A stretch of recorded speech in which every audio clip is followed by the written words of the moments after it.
अमरजीत भैया जिंदाबाद जिंदाबाद भाई जिंदाबाद। अशोक छाप जिंदाबाद जिंदाबाद भाई जिंदाबाद।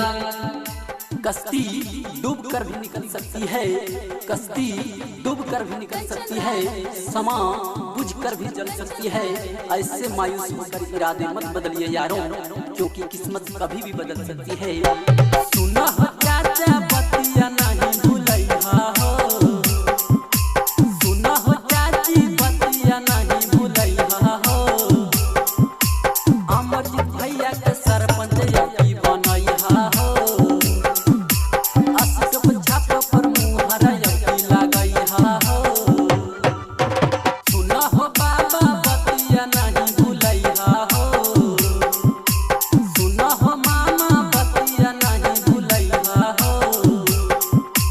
अमरजीत भैया के सरपंच यही बनैहा हो, एक नंबर पर मुहर यही लगैहा हो। जात नहीं जमात चाहिए, जी हाँ जात नहीं जमात चाहिए, आप सबों का साथ चाहिए, बस आप सबों का साथ चाहिए। ये चचा कोनो विरोधियन के झांसा में नहीं आइहा हो, कोनो विरोधियन के बात में नहीं आइहा हो।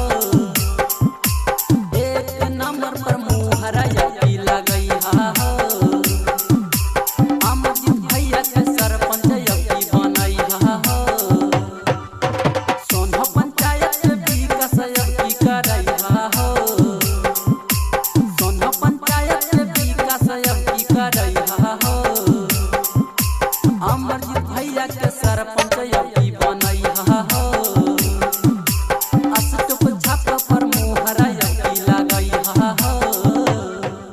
हम कर रहे हैं, जी हाँ हम कर रहे हैं संघर्ष और ईमानदारी पर चर्चा, विरोधी कर रहे हैं दारू और मुर्गा पर चर्चा। ये चर्चा